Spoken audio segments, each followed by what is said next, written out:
let's talk about depersonalization realization myth number 3. Make sure to watch the last 2 videos because I'm doing a series on this.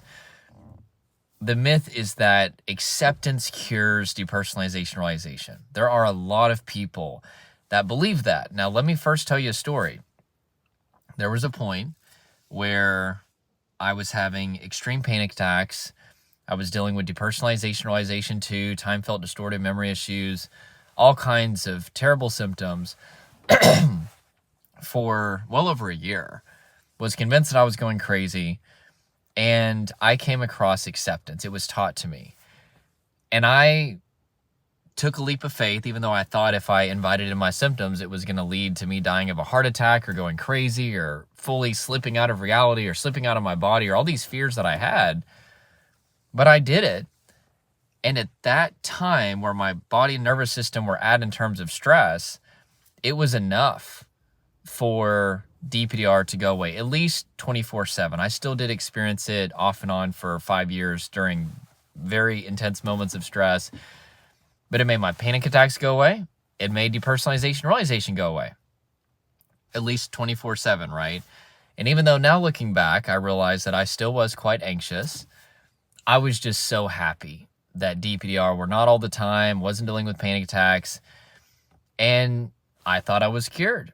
And I preached the acceptance gospel. I was Mr. Acceptance. Hey, you're dealing with anxiety? Accept, accept, accept. Dealing with DPDR? Accept, accept, accept. So I understand why people think that acceptance gets rid of DPDR. But here's the thing. At that point in time, my resistance was one of the primary reasons that my nervous system was becoming overwhelmed, which is what triggers DPDR. But years later, because I never made my body my safe place, I didn't learn how to self-regulate, which is release the tension, adrenaline, emotion from the body. I didn't have any boundaries in life. I was a people pleaser. Sleep, nutrition, hydration, terrible. Was also being bullied at the time. Was in some very toxic and even abusive relationships, and all of a sudden, bam, I got hit with DPDR again years later. And guess what? I tried acceptance, and it didn't work that time because at that point, resistance was no longer the primary layer of stress that was keeping my nervous system overwhelmed. Now it was tons of emotion and tension and adrenaline and fatigue that had built up in my body because of these other factors. And so acceptance didn't work.